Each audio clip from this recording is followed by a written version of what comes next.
So I'm going to talk about possible regenerative therapies for type 1 diabetes. And we all know type 1 diabetes remains a huge problem. Although symptoms seem to be quite traumatic, we have to realize that still, depending on the countries and regions, up to 15 to 40% of type 1 diabetics are not recognized early, and those children have to come to the emergency room with a diabetic ketoacidosis. There is certainly still a lot of need for awareness about type 1 diabetes. And if you look into that where we stand, it's definitely 2 steps forward, 1 step backward. So those children get type 1 diabetes, they do have a clearly reduced life expectancy. And this remains a major challenge. And on top of that, we also have to realize there is an increasing incidence of type 1 diabetes, not only type 2 diabetes. And then it also seems that there is a shift towards younger age and a longer duration. As we have been more proficient in treating these patients with replacement therapies, dialysis, with cardiovascular improvements, patients see their complications, which constitutes for us, at least in internal medicine later on, a major disease burden. So we have more elderly patients with type 1 diabetes with all these complications, and it's very important that early on the treatment is done in an appropriate way. And of course, with all the closed-loop possibilities that are on the horizon and continuous glucose monitoring, there's still a fraction of patients, talk about maybe 1 million or more patients with type 1 diabetes, 5 million with type 1 diabetes in Europe. You still have about 10-20% that eventually will suffer from hypoglycemia unawareness, from metabolic lability, from brittle diabetes. So whatever you do, they need some form of treatment that relieves them from the dangers of this hypoglycemia unawareness. So what do we have at hand for possible replacement strategies? Of course, we do have pancreas transplantation, but it's a major surgical procedure, and at least in Germany, other countries as well, we've seen a decline in organ supply, so it's really difficult. The other thing is islet transplantation has reduced efficiency and is a minimal invasive procedure. So for both of these procedures, we need a lifelong immunosuppression as a mandatory procedure. So pancreas kidney transplantation does indeed improve overall survival. There's also regeneration of some of the complications, including diabetic neuropathy. But it is a disease where you have not only type 1 diabetes, but end-stage renal disease later on, patients, again, with hypoglycemia, and it's a highly invasive procedure. On the other hand, we have type 1 patients that can undergo islet transplantation. Again, for the indication are those patients that suffer from hypoglycemia. It's a less invasive procedure. There is no general age restriction. And of course, it's not the goal to replace insulin therapy, but to restore this awareness for hypoglycemia. And islet transplantation programs are mostly done in Europe, United States, and there are more and more centers set up. But we still have to realize we have in Germany currently the only active islet transplantation, allotransplantation center. I've heard through the meeting from Paul Johnson. There is one in Oxford. We have another one at King's College. So there are very few around Europe, and the numbers are small. We are talking about 20, 30, maximum 50 patients per year if it's really a very strong program. But it's very small numbers, as opposed to the 1 million patients with type 1 diabetes that I told you about that have these problems, even with good treatment of hypoglycemia unawareness that are not managed easily. And what you see in these patients usually is something like that. You don't worry about these very high blood sugars, but if you look down here, this is the hypoglycemias that may occur with all the damaging side effects, and even with the replacement of a few islets in these patients that are not necessarily replace insulin, but just give a bit of C-peptide insulin production, you see a stabilization of these blood sugars very easily. And this is practically what we're looking at. We have patients that have lost all kind of quality of life. They don't know if they wake up the next morning, and they are afraid of every day. So it's a horrible situation, and to relieve them for a couple of years only is a major advantage and a major step in quality of life in these patients. So we have to realize change of paradigm. We are not at this point aiming at the replacement of insulin, but we are trying to avoid the damaging side effects of hypoglycemia with allotransplantations of islets. We are trying to make use of the regenerative effects of remaining endogenous C-peptide and possibly other factors that are produced by these islets, VGF, and so we don't know, for glucagon, and of restoration of the counter-regulatory mechanisms. So we, Dresden, have a center that is largely focusing, since there are very few islets, very organs available, to have the best qualities, quality, to have quality checks and a battery of tests to identify those cells and provide them to the patient in the best setting. We also do a lipid profiling. We've seen that certain inflammatory lipids are negative. It's some protective lipids that may occur. Together with Andrew Shelley, we have been working on a pre-treatment of these islets with GHRH agonists to augment and to improve the quality of those few islets that we are able to transplant. And results of those patients over 10-15 years now look pretty good. We can maintain a certain amount of C-peptide insulin production. And what is very important also, we do see then mechanisms are still not completely explored, but we see when those islets are replaced that the counter-regulatory mechanisms are restored. That's what makes the problem for the patient, that he's unaware of low glucose levels. So there is a restoration of glucagon, of the growth hormone, of adrenaline, of catecholamines, of free fatty acids, and that's an important asset of these transplantation technologies. So we also have, in addition to an islet allotransplantation program, an islet auto-transplantation program. This is not for patients that primarily have type 1 diabetes as an autoimmune disease, but those are patients that for some reason lose their pancreas. Of course, surgeons are very, very reluctant to remove the entire, to perform a complete pancreatectomy, but in some cases, if there's trauma, certain kinds of hereditary tumors, it has to be done. And that's always a huge problem for the patient, because the patient will then have all the problems of a type 3 diabetic, no counter-regulatory mechanisms, no glucagon, so severe, very severe hypoglycemias. So in patients, we have about 30 patients in the meantime, and you don't need a lot of islets. The few islets, 100,000 islets, are enough. You don't need immunosuppression because it's the patient's own islets, and those patients really have a major advantage. So if they happen to have this pancreatectomy in our center, they get their own islets back into their liver, and this is an example of an 11-year-old girl with hereditary pancreatitis, very severe pain, no quality of life. So pancreas was totally removed, and the islets were given back in form of an auto-transplantation and worked very well. So I think also these programs for auto-transplantation have changed from the diabetes endocrine part, the general approach of how surgeons may look at pancreatectomies.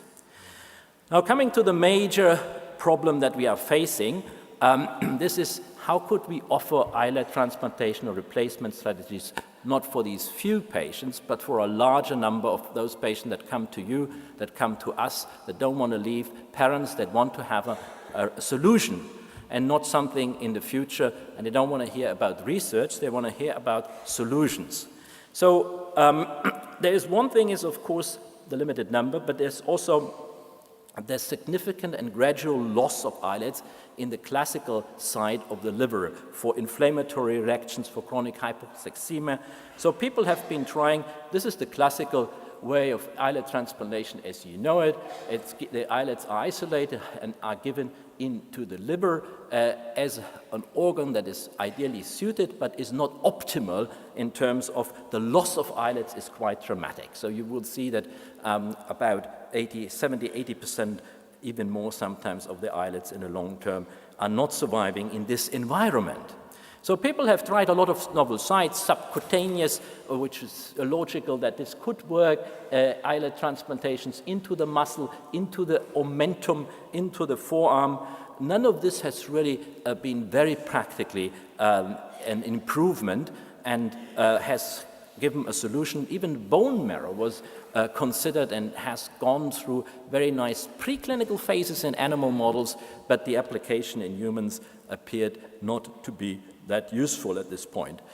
Co-transplantation with immunomodulatory cells like mesenchymal stem cells seem to improve transplanted islet function in these settings, and also other protective effects. We've been looking in urinary stem cells in co-transplantation, but nevertheless, this is not resolving the problem completely.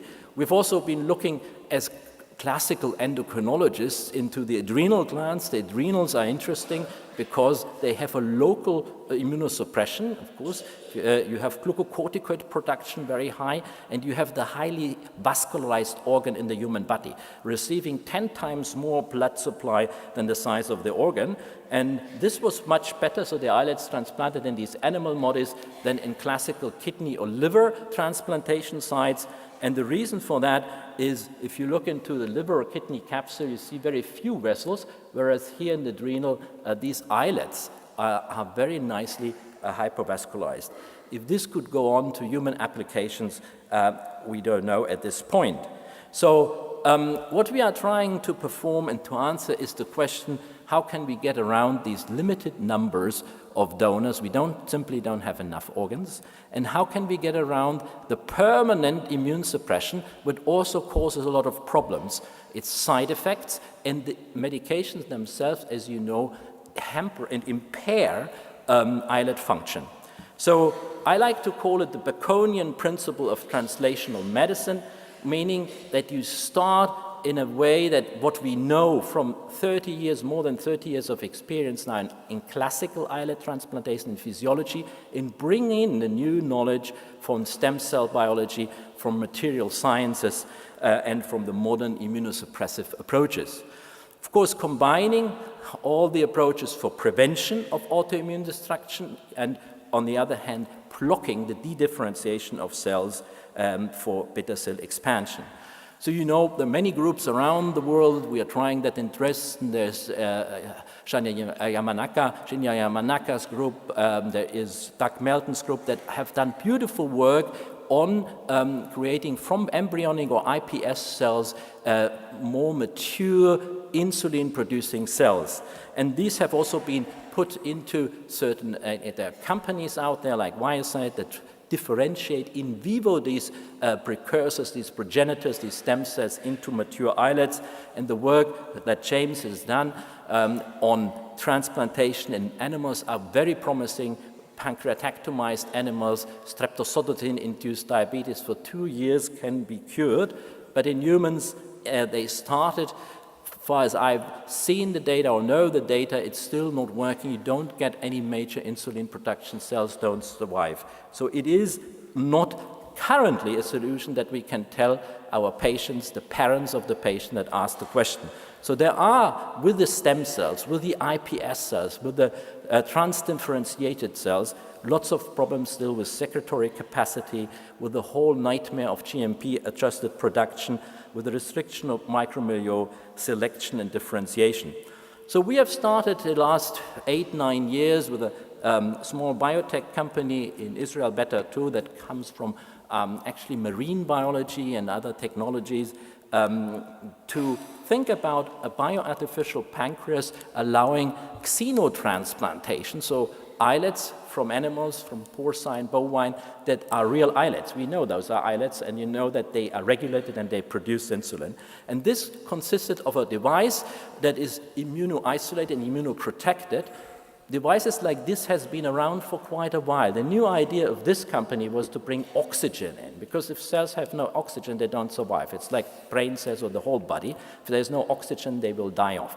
So it's a chamber that is oxygenized in that setting. So it has two practically chambers, one where the islets are located and the other one where this gas tank provides a physiological amount of oxygen delivered from the outside through tubes like in a COPD patient.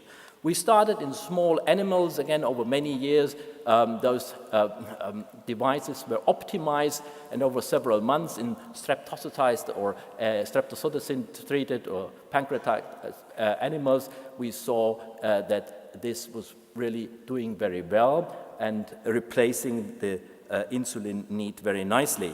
And after explantation, there was very little inflammation, so it was also biocompatible. It was very well tolerated. We saw proliferation of the islets. The islets were very well preserved, no destruction, no inflammation in these small animal models.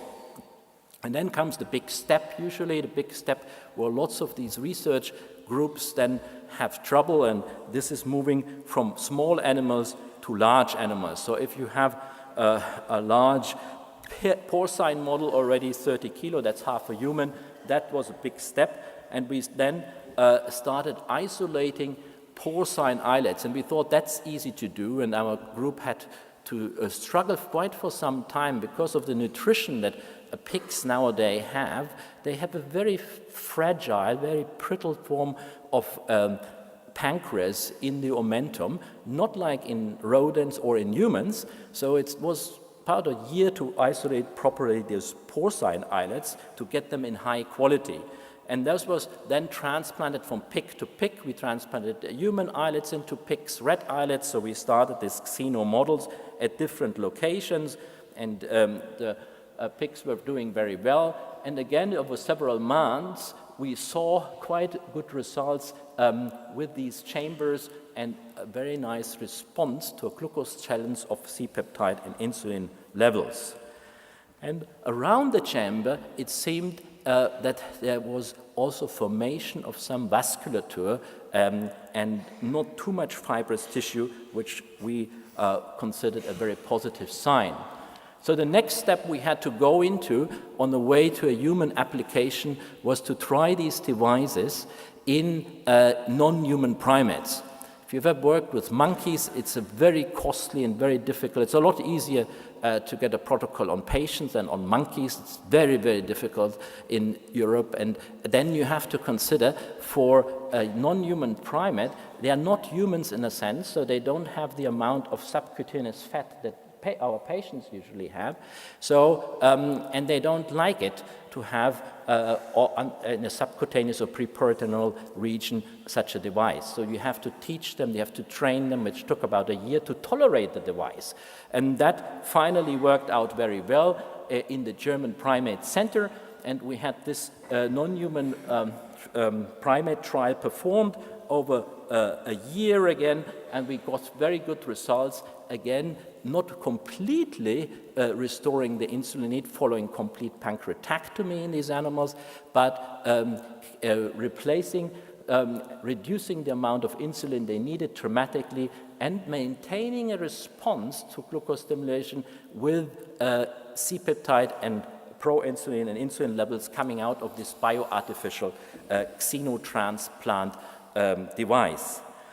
And so finally we came up with a device that is now available for the human application with the two chambers. It has a desktop where the oxygen has to be given daily. Now we have a reservoir, so it could be applied only every week, and this is subcutaneously transplanted. So what it looks like is seen here. It's like a pacemaker, the size of a pacemaker, the antibodies will not go through, but glucose insulin can move through these immunosuppressive membranes. There are two types of immunosuppressive membranes, Teflon coated, but also the alginate itself adds another layer of immunoprotection. And this was then, we realized, transplanted not subcutaneously, but in the also pre-peritoneal space, ideally. So this is what it looks. We started with first patients, Germany and Sweden, and you can see this was very well tolerated. It's a minimally invasive procedure, and the two cuffs where you exchange, or the patient exchange the oxygen, is under the skin, not visible. And indeed, this first human trials really showed patients that are absolutely C-peptide negative, so we wouldn't start with small children, we would start with experienced patients that have some compliance and that have no C-peptide production anymore and have this form of brittle diabetes. And this was done pre-peritoneally, and the patient had this almost for 1 year, and we improved glycosylated hemoglobin. Patients at some time even could go without the prandial insulin applications, and especially and most importantly, the variations of the glucose, the metabolic lability could be restored very nicely in the system. Insulin requirements have been low. There's still a low production of C-peptide, but again, if we looked after almost 1 year without any immunosuppression, the islets survived very nicely. So it was a quite promising result, because so far it has never been shown that without immunosuppression in such a device, islets could have survived maintaining some form of C-peptide and insulin production and in such in such a device, a macro device. So practically, what I've shown you here is a process that took place over almost 10 years, from the bench through the small animals to the larger animals to the non-human primates to first human applications. We are submitting now to the Paul-Ehrlich Institute, the German authorities, European authorities, first a xeno trial in humans with this device, and hopefully get an improvement. We do know that we have to improve, so the modern models of Mercedes didn't look the 50 years like that, so there is an improvement. We need to get this device optimized. Also, the microenvironment in the device has to be improved with some anti-inflammatory components, also some inhibiting apoptosis. So I think this can be done locally. And we also want to improve the method of oxygen application. So the patients complained at this stage that having to exchange the oxygen is still a little bit complicated. So it wouldn't be for the pediatric patients in general ideal. So what we want to have is that this oxygen is delivered automatically by chemical photosynthesis, or these algae, of course, do respond to light. So when we expose these devices to an external light bump, then you don't need a lot of light. You can see that the algae start producing, with the exposure to light, quite a net gain of oxygen. So you have a local photosynthesis that, if it's optimized, may indeed be enough to replace that. So the long run, we truly hope to combine regenerative strategies also with regenerative energies, and hopefully get this device working more autonomously. So in this sense, I would like to thank the collaborators at King's College at Dresden in Israel and other centers for such a long-term translational work, and thank you for your attention. Thank you.